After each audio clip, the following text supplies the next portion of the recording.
आहेत आणि राजुरी गावामध्ये शिमगा उत्सव जो आहे तो उत्साहात साजरा होतो। त्या अनुषंगाने आज मीटिंगचं नियोजन केलेलं होतं। काय सांगाल, काय ठरलं?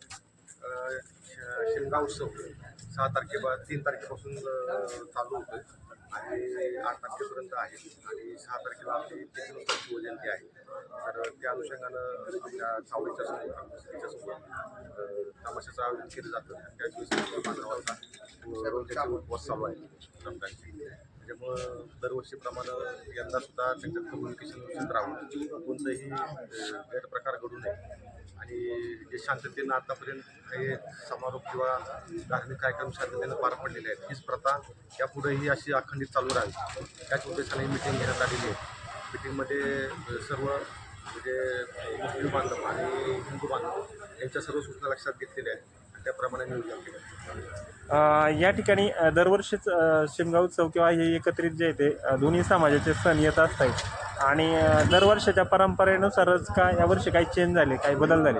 नाही, यावर्षी बदल असं नाही, फक्त 6 तारखेला शिवजयंती असल्यामुळं मिरवणुकीचं आहे आज त्यांची वेळ आणि सगळ्यांना तारीख आणि वेळ सगळ्यांना करून दिलेल्या आहेत। त्यांनी त्याचं पालन केलं तर मग कुठल्याही कार्यक्रमाला तुमची बाधा येणार नाही। आळेफाटा पोलीस स्टेशन अंतर्गत तिथीनुसार शिवजयंती कोणकोणत्या गावांमध्ये साजरी केली जाते? तिथीनुसार राजुरीमध्ये प्रामुख्याने जास्त करून होते आणि इतर गावामध्ये आहे, परंतु ते तुरळक प्रमाणामध्ये आहे। राजुरी आणि आळे ह्या 2 गावामध्ये तिथीप्रमाणे जास्त नियोजन। तुम्ही आता म्हणजे मुस्लिम समाज या ठिकाणी जे ते आता सणाचा कालावधी आहे, काय स्वरूप असणार आहे नेमकं?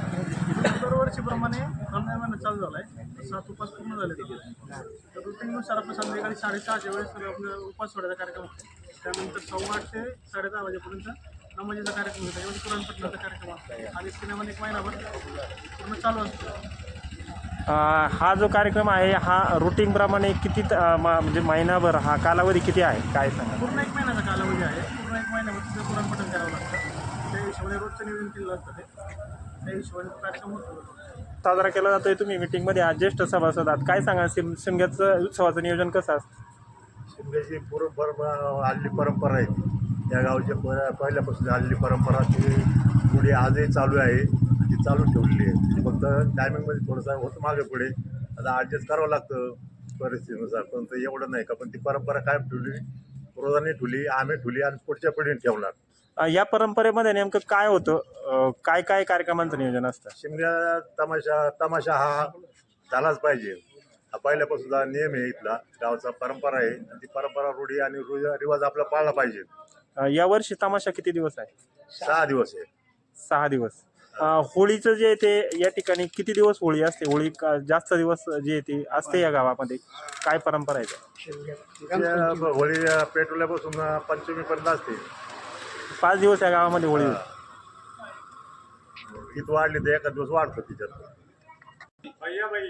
हो